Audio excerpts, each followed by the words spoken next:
What's up everybody, welcome back to my YouTube channel. Welcome back to this particular video or this particular edit we started doing last week. So last week I dropped this video where I went through skin toning, neck exposure, healing and color grading here in Capture One. I mentioned we were going to fully retouch the picture here in Capture One 21. So if you've not watched that video, kindly go check it out. I'll suggest it out for you guys to go watch it. Kindly finish watching it, understand whatever it is I did, and if you have any concerns, leave it down that comment section below. So today's video is all about dodging and burning, and if I'm to recap what we did last week, this is the before and this is after. So what I'm about to do right now is to create dodging and burning layers. And if you guys have been following my dodging and burning journey in Photoshop, you guys know I always use curve adjustments for dodging and burning. So Capture One has made it available for us to create layers, right? So I can create layers and create curve adjustments on that layers and rename those layers to dodging and burning layers. Before I get into that, don't forget to subscribe to my YouTube channel. Don't forget to turn on the bell notification icon, and also don't forget to share this video at the end so that other people can also come and learn from my YouTube channel. And please don't forget to subscribe. All right, so I'll create a new layer by holding new empty layer or new field layer by holding Command or Control Alt Shift N. When I hold M on the keyboard, you can see my mask. I'll rename this to Dodge. Create another new field layer. Rename this to Burn. Then create another field layer and rename that to Visual Aid.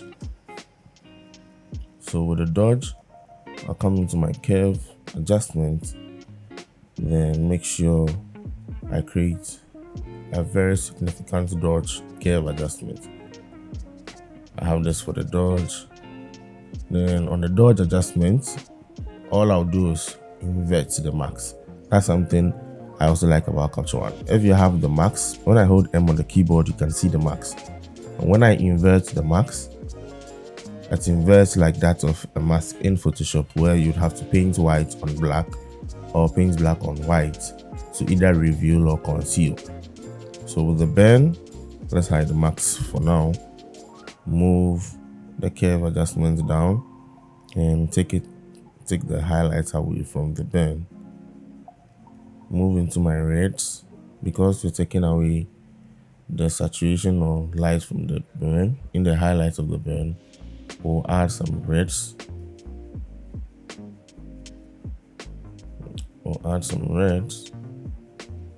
Then some yellows,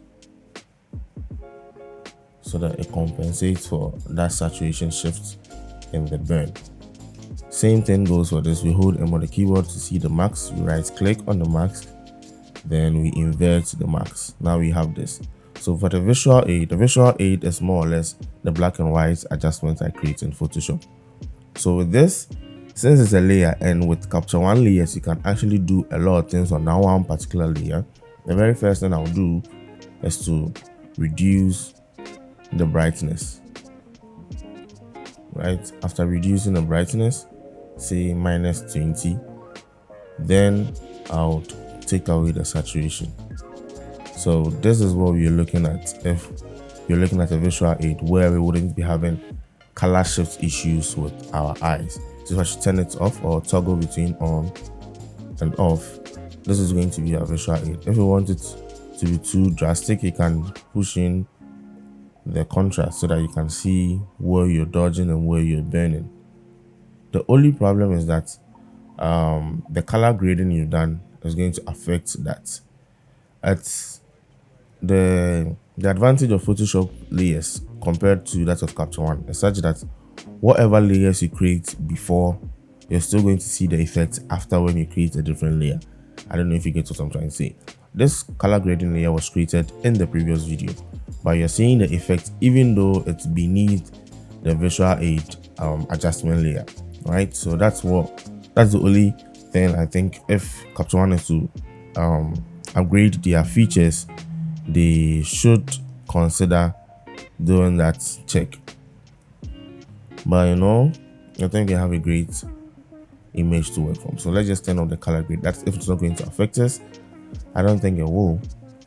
All right, now onto the dodge.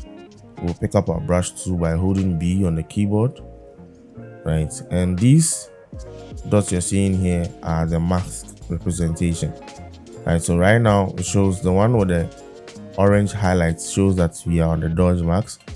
When I move to the bend, the same thing. When I move to the visual aid, the same thing.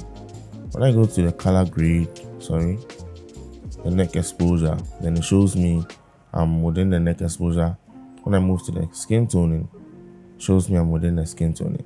But the color grade, dodge, bend, and visual aid are all here. So when I move this, you can see the other one mean there. That's what it's showing us to be.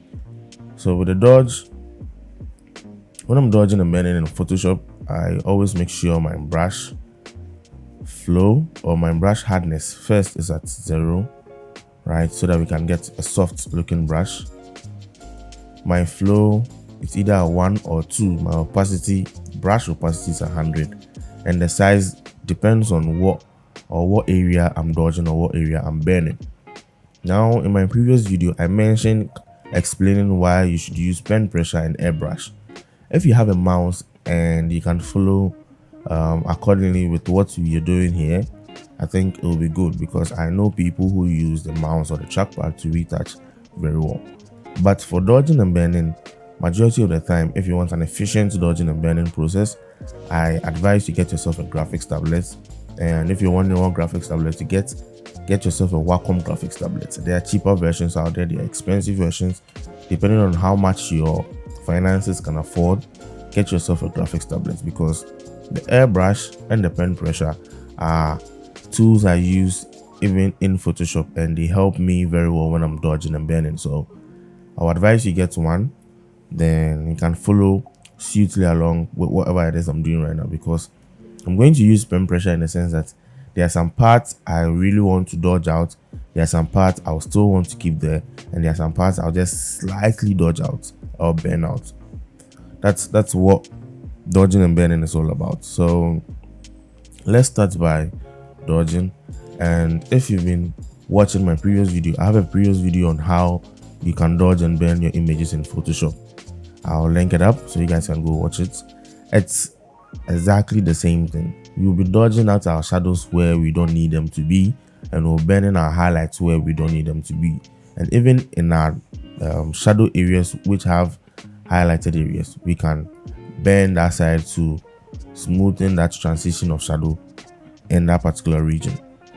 You can go watch the previous video on how to dodge and bend so that you understand exactly what I'm talking about. So right now we'll be using the dodge.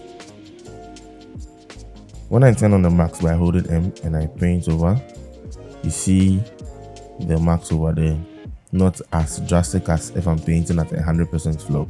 So that's what the pen pressure is all about, and also the flow is all about. So I can just slightly tap on my mouse on my graphics tablet, and you wouldn't be seeing what exactly I'm doing, because I'm not applying enough pressure.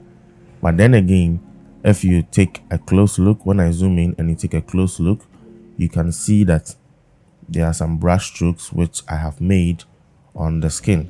That proves to show you that the graphics tablet and the pen pressure thing I'm talking about is working perfectly. And recently I saw someone ask me why I zoom out to retouch my images. When you're zoomed in and you're working on a particular side of the image, you're thinking you're fixing everything and you're done. But the moment you zoom out, you realize that there are other parts to that side you were retouching which you could have fixed if you were zoomed out, and you would have to go through a whole lot of processes or a whole lot of work, tedious work, to finish retouching that part again to make it look like where you were retouching when you were zoomed in, which is more work for you. So if you can work perfectly by zooming in, then why not go for it? But for me personally, I used to do this: zoom in and retouch, come back, zoom in and retouch, come back, zoom in and retouch. But it was proven to be more work. So you can, the advisable way is to have your image looking like the way you're going to post it if you are going to post it. So let's say if I should crop 4 by 5, this is how it's going to look on my Instagram feed. I can edit away this way, and when you zoom in, zoom right back so that you can see exactly what you're doing. So let's just get into dodging and burning.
as dodging and bending goes, I think I did a good job here in Capture One. Honestly, this is the first time I'm doing dodging and bending in Capture One. I wanted to practice before I do this tutorial video, but I was like, hey, my viewers are always watching and learning things all the time for the very first time, or maybe you might know it and you watch it all the time on my channel. But for me, I like to do it for the very first time when I'm retouching a particular image for you guys to learn from. Either I've already done the retouch and showing you what I have done, or when I'm doing a live retouch, or when I'm doing like an hour-long retouch, I'm showing you guys exactly what I am doing, or the very first time I'm experiencing that particular retouch. And as far as dodging and bending goes, I think I did a pretty good job here in Capture One. Comparing this to dodging and bending in Photoshop, there are some few differences I would like to point out. So with my brush, right? In Photoshop, you have the option to change the transfer flow, the smoothing flow. I think it's transfer, smoothing, and some other pen pressure settings you can change using your brush. But here in Capture One, you just have only two options. They are giving you the airbrush option and the use pen pressure option. And I think the remaining ones, these ones can also be found in Photoshop. And these ones were working perfectly for me, but I didn't have the other settings like I mentioned earlier. So the flow from a brush stroke to the end of another brush stroke wasn't that done well for me. And there's another feature I want to point out. When you're dodging and bending in Photoshop, it's very fast. The moment you dodge, you see the place being dodged as quickly as possible, and there won't be a drag or delay in the next brush stroke when you're doing that. But here in Capture One, you would face that where when you brush here and you quickly move to brush here, this has to finish brushing or loading before this continues. I don't know if it is my laptop or it is my machine which is running slow, but for sure I know that there was a drag or there was a lag in the brush strokes when I moved immediately from one side of the face to the other. I don't know what you guys think about this dodging and bending, but for me, this is the best dodging and bending I've done in any other post-processing software aside Capture One. So yes, aside Photoshop, let me put it that way. I want to try one in Lightroom, but with not having layers and you having to go create a new adjustment layer and working in there not to see the layers like how you're seeing it here, I'll try and avoid doing that in Lightroom. But for Capture One, for the very first time, I think I've done it. Not too much or not too well like how I would have done it in Photoshop, but in all, retouching this image in Capture One has given me a new insight of what new things I can do in Capture One even before I send it to Photoshop. I can send this image to Photoshop with these layers or these adjustments done, then further on post-process the image to make it look like the way I would want it to look like when I'm doing or retouching in Photoshop. What do you guys think? Leave a comment down in the comment section below of what you guys think about dodging and bending in Capture One. But for me, if you should ask my honest opinion, I think I wouldn't advise you doing a beauty retouch or beauty dodging and bending in Capture One. I would advise you do that in Photoshop and also have your skin smoothing and all that in Photoshop. But here in Capture One, if you want to make minor changes concerning some dodged areas or some bent areas, relating it to say portraits, half body portraits, full body portraits, you can use the dodging and bending option here in Capture One, because with a full body portraits or half body portraits, you're not really looking out for the details in the person's skin. Not like beauty where you are up close, up in the person's face, trying to let me know that if there are mistakes here, I have to fix it. If there are mistakes there, showing me exactly what I need to see when it comes to beauty. So I'll advise not to use dodging and bending in Capture One for beauty. That's if you're good at it, you can use it. I'm not saying don't use it at all.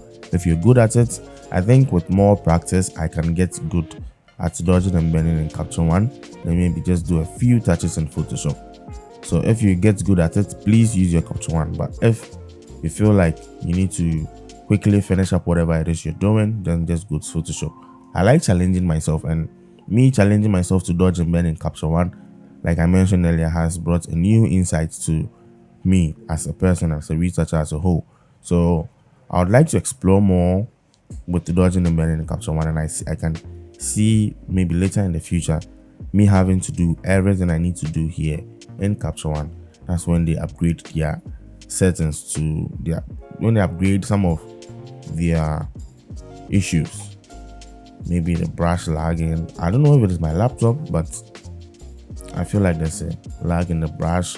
They should give you options to be able to adjust your brush settings, the flow and all that. Yeah, and in all, I think it will be good. So let me just do the normal dodge and bend, where you dodge your highlights, bend your shadows. Let's darken the eyebrow, maybe just the lip area on this side.